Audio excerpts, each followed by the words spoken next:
to start with now is just some basics on how to use the type window. Now, if you don't have the type window open, go ahead and go to Window, Type, and then select the character palette as the tab that's open, and you'll see this window right here. As we've already shown, you can just select something. So for instance, I can go here to the word Hungarian. Thought I just saw that. Here it is. Double click it to select it, and Command X to cut it. And then just going back to the selection tool and then clicking on the text tool anywhere in the window, not on a line but anywhere else, and just clicking in the space, and you'll get this default text usually when you do that, and then you can just paste in there the word that you've got in your clipboard, and there's the word, and then selecting it with the selection tool, and you'll notice that it's currently set to Helvetica. We'll just set it to one of our other fonts. Let's see, Marker Felt, and I'll just make it bigger so you can see it, 200, and there's our word. Now, what can one do with this word? Well, before we start, let me just get everything set up, because we're currently on the blue layer, which is great, but we forgot to lock the red layer, so I'm just gonna go ahead and close up the red layer and then lock it so that I can't do anything to it, as you can kind of see here. Then I'm going to take my layers palette and just make it disappear here, so we could be concentrating only on the font. So I've got my word Hungarian, and I've selected it with the selection tool. You see the blue bounding rectangle, and you'll notice that you have some other options here. One of the things that we talked about in class is this option. This is tracking. It's similar to kerning, but it does it to all the spacing with all the letters. And you can see you can get something to be really tightly kerned or really loosely kerned. It depends on what you want to do. Obviously, you've got your point size here, so 72 points is an inch, so half of that would be, half an inch, that kind of thing. And you can actually just type, as you saw me do, the number here to jump to another point size. There are other options, like obviously kerning here doesn't work with this font. So if you do have this font and you try to kern it, it'll give you a dialog, right? It's like it's kerning this either optically on auto, but you don't have like the ability to do anything other than 0. But you can see what happens. What it's doing is it's looking for where these letters, how close can you get this letter I to the letter A and then to the letter R. Because there's this kind of a shape here is just so thin that the kerning is a special kerning versus something like this U, which will have extra boundaries. Okay, so you can select optical kerning. By auto kerning is usually in this, or you can kern it manually using this thing, or you can even instead of negative 100, maybe you want to try negative 300. And as you can kind of see, the letters are all jumbled up on top of each other. Let's undo that. There are some things that are hidden in this character palette. So again, if you've got this selected, go here and show the options. And what that's going to do is open up a couple new options available for you. One will be the ability to squish the actual font itself down or up, right? And that's this one right here. The same thing here, only it squishes the letters or fattens them individually horizontally. And this one's kind of cool. If you wanted to, you can rotate each individual letter, as you can kind of see here, right? So if you wanted them to be 90 degrees, on a line, and then you rotate this, that's possible as well. This one, let's see what this does. Oh, this just shifts it on the line itself. So if you had a paragraph, this would be like ascending and descending characters, that you see. So those are some of the things that you could do just by using the character palette. So I'm cool with the tracking being negative 100 here, so I'm going to stop that. I'm going to do the next part. Now the idea here, let's start with the word artist here, and I'm going to make it much larger. So obviously this only goes to 72, but I'm going to type in 300. You can also shift select or shift and then select the corner and scale it physically, and you can kind of see that actually changes the point size instead of just blowing it up. So that's also another possible way of doing it. I'm going to bring the tracking in a little. I'm going to bring these letters in as tight as I can possibly get them, and the idea is that you don't want to overlap if you can, certain other words. But in this case, kind of like that. Maybe there you go. And then I'm going to bring it down so that it fits right here. And I know that certain parts of this are going to be cut. Like, so this letter T is going to be cut. Maybe I would like this to be rotated. So I'm just going to rotate this. And again, this is all going to be, so this seems to fit pretty well, like right here. So that's like, I'm going to start with this word right here. And the idea is to fill in all the area that's dark or gray solidly with text, and all the white area is going to be left over. And there will be some areas that overlap, like this part here, and that will get cut off in the end. So we're going to start with the most important words. Let me try maker. So maker obviously is spaced way too far, and it's not as important. So I'm going to lower the size of it, and then I'm going to take the tracking down, probably even a little bit more. And because I did, let's see, and I'm okay, I'm going to track it at -100. And now what I'm going to do is, with this word specifically, it's still kind of boring. So what I'm going to do is go up to Effect, and I'm going to select the Warp effects. So all these effects here are Illustrator effects. That means they will work with vectors, and obviously a font is a vector. So I'm just going to select the first one, and when I do that, I actually get access to all of them because I have the ability to change them here in real time. Right, so you can kind of go through. You have sliders that give you some options, right? And let me just and make sure your preview is on, or you won't see these. So horizontal means it'll be an emphasis on this will be on to the left or on the right, and then the same with the vertical. That's going to be near the top. And I kind of like what's going on there. Yeah, I'm going to hit OK, and when I do that, you'll see that the actual word is still available there. You can kind of see it, the blue outline here. So if I wanted to make a change like you here, I could, and you'll see the effect behind that gets changed. So I'm going to undo that, and so this word is still live, and you can still actually work with it. But sometimes once you get things working, like I'm going to squish this a little bit more and make it a little smaller because I know it's not fitting here. I'm looking at how this word might fit in there. And I'm going to rotate it a little bit. And bring it down, rotate it a little bit more. And you get this, how this will be. You're going to try to keep all the words separated so that they don't overlap. So you can kind of see that each one will be an individually separate word. And you'll be able to make it out, and you're going to try to fill in as much as possible. And as you fill in larger blocks, you'll have little small areas that you can start to fill in. Now, once you're happy with how this works and you've got it and you've laid out pretty nicely, my suggestion would be to go to the object and expand the appearance. Watch what happens when I do that. This is no longer an editable word, which is nice because now you can just select it, and each individual letter you can actually select once you ungroup it. So you can kind of see here on the Properties palette the Ungroup button, or you can get to it under Object, Ungroup here. And when you do that, that allows you to physically, oh, I double-clicked it here, physically select each letter. And because you can select each letter, you can also expand each letter and modify each letter. So you can actually do some really great things as far as getting these letters to kind of fit even more beautifully. So let's try that with Hungarian.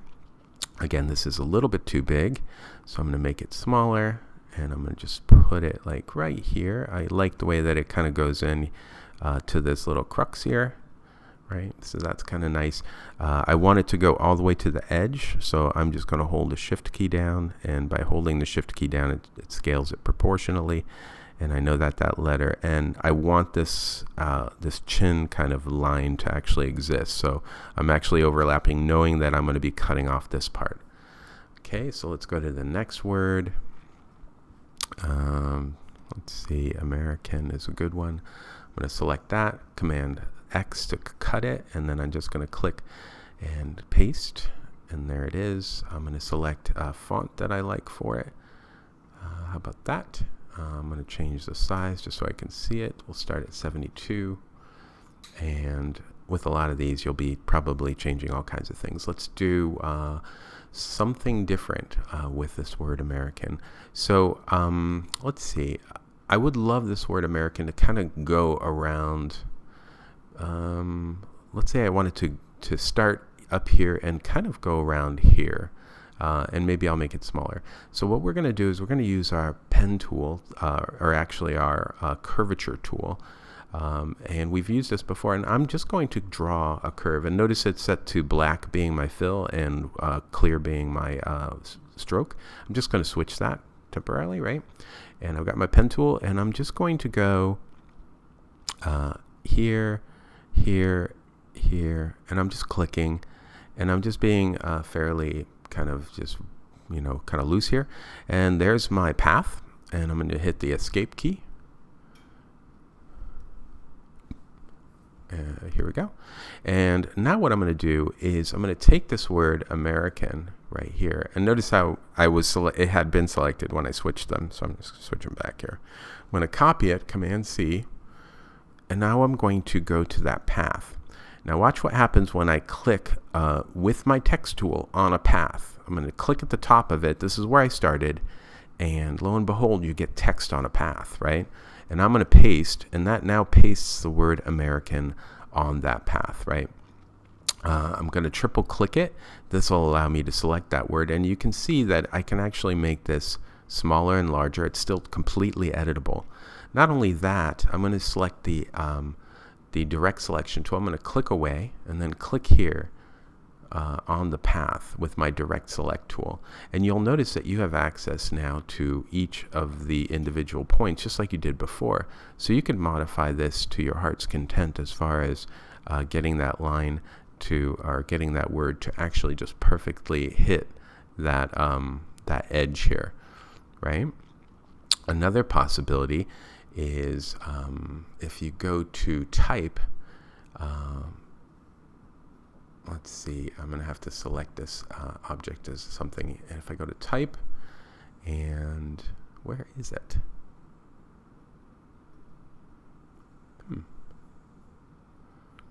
Well, it was here before. I'm looking for it. Maybe I have to be in the type tool to select it. I'm going to double click the actual word to select it. And I'm going to go to type. Oh, here it is, finally. So you have to double click the word itself to select. And then you notice that it says type on a path. That's what we've actually done, and it's in a rainbow format, right? You can do other types of formats like a skew or whatever, but here are the options. I'm just going to open them up so you can see. Here's the rainbow. You can actually preview, and you can flip the text, and you can see now it starts at the end and works its way back. I'm going to just zoom out a couple times.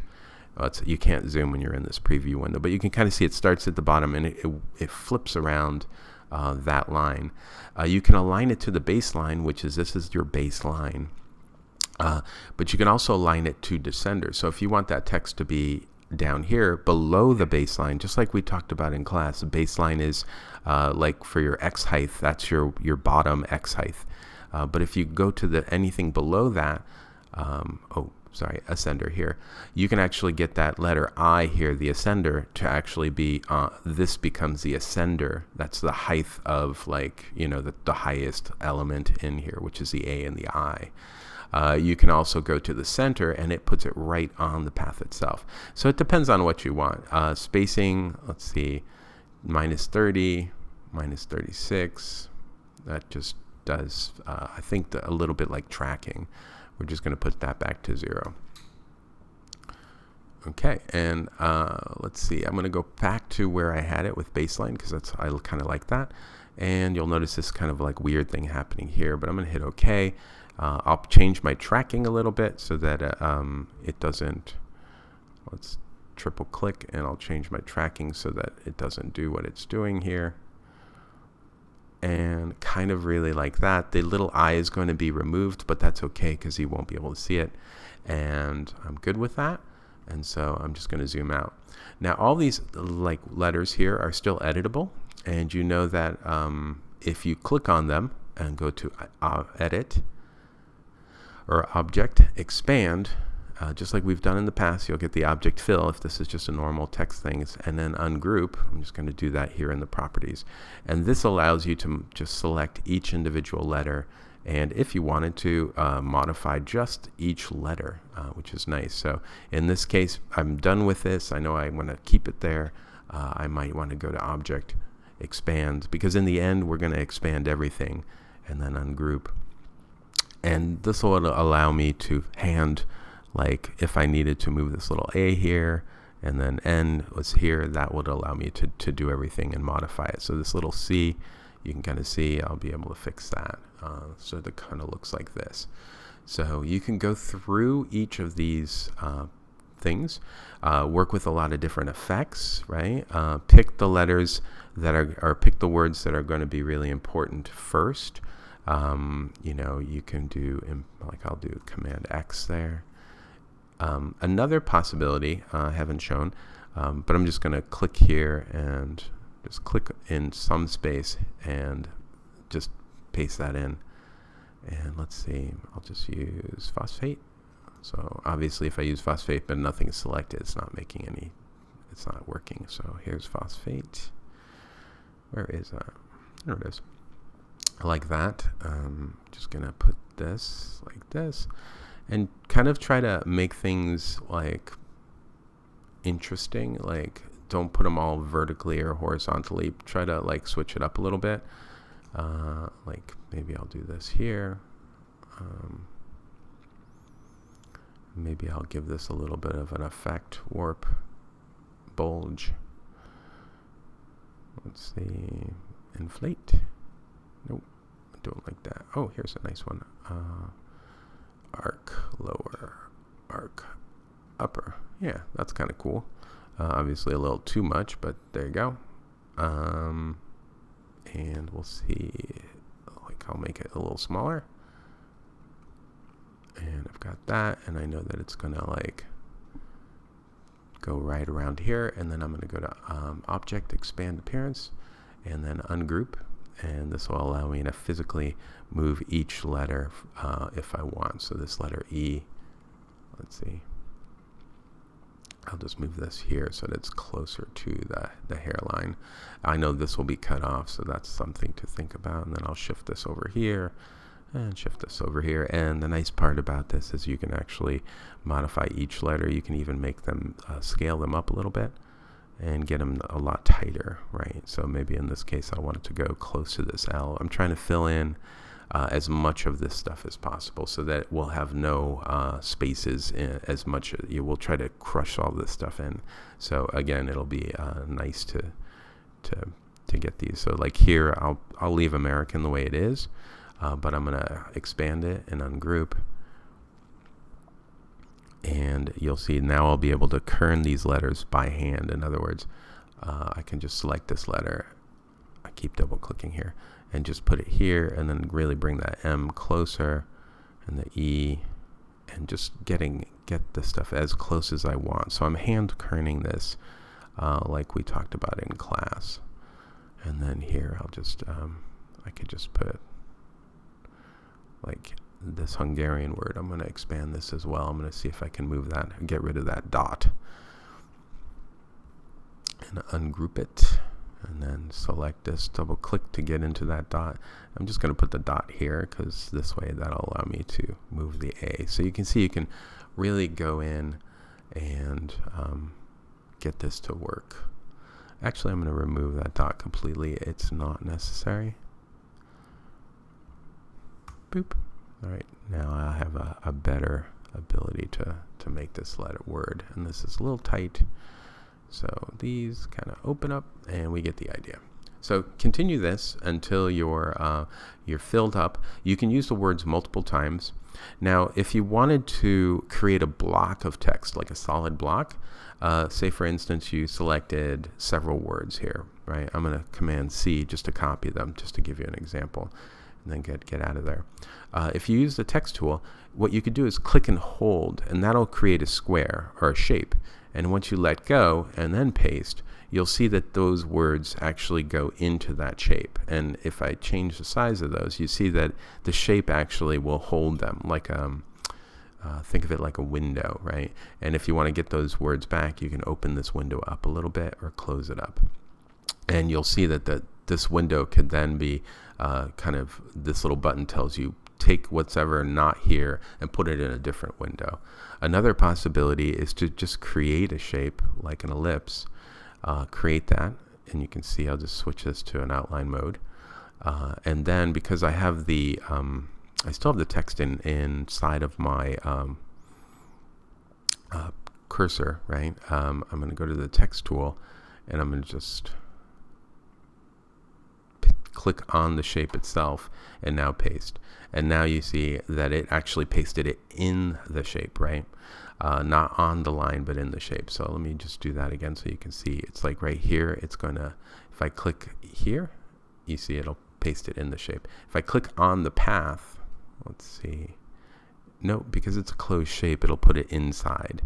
So if you want it on the line, or if you wanted that shape to be, you want to put it on the path, for instance, you would need to cut that shape.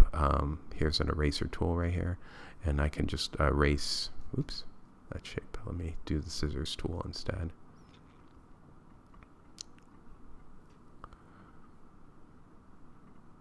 Or maybe just delete that segment. And then if I were to go to the text tool, now that this is an open shape, you'll see now it actually does it on the shape itself. So I would just paste it in, and there you go. So those are two things that you can use. You can actually put it on an open shape, or you can put it inside a closed shape if it's multiple things. I hope you'll find this a little bit of fun. And you can use it to create some really interesting and fun things. You can see that you can even modify or move this starting point here and ending point. And again, if you go to Object or under Type on Path and open up that Type Path option for any of the Type Path stuff, you'll get access to some other things that you can do with it as well. Okay, hope that helps.